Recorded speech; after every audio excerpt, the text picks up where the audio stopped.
والآن فليتفضل السيد سيدي حسن الرقيبي إلقاء كلمة على الحضور وعلى الوفود والزائرين، فتفضل مشكور.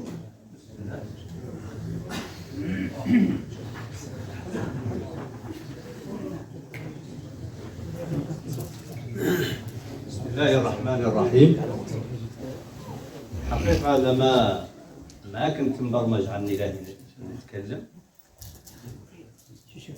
ولكن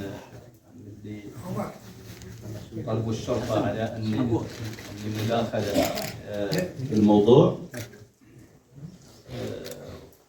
بعد ما شفت هذه الأعداد الكبيرة من الوجوه الطيبة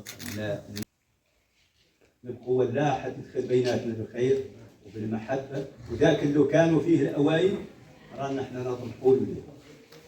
وهو اللي بغينا، وهو اللي بغينا ذيك المحبة اللي كانت بين الأجداد وبين الآباء نعودوا احنا الأبناء اليوم نحافظوا عليها. ومرحبا وسهلا.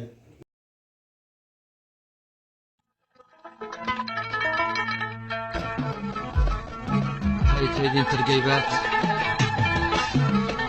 لا لا يا لا لا لا لا لا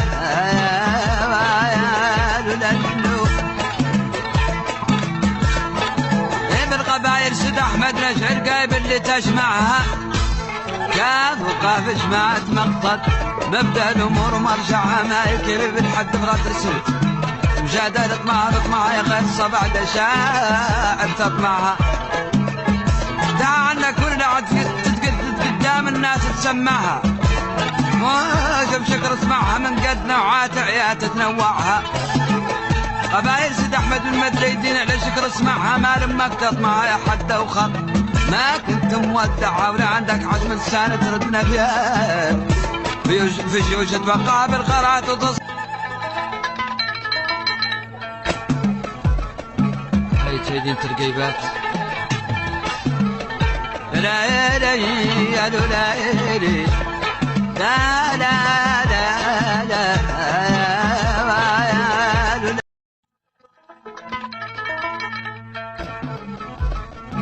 هاي تريدين ترقيبات لا لا يا لا لا لا لا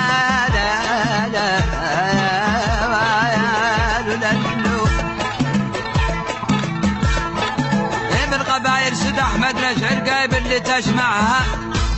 كاف وقاف جماعة مقصد مبدا الامور ومرجعها ما يكفي بالحد بغدر سلك مجادلة مع يا قصة بعد شاعر تطمعها دعا عنك كل عد تتقدد قدام الناس تسمعها موجب شكر اسمعها من قد نوعات عيات تنوعها قبايل سيد احمد المدريدين على شكر اسمعها ما لمك تطمع يا حد وخط ما كنت مودعها ولا عندك عزم لسانة تردنا فيها في جيوش اتوقع بالقرات وتص هاي تريدين ترقيبات لا لا يا لا لا لا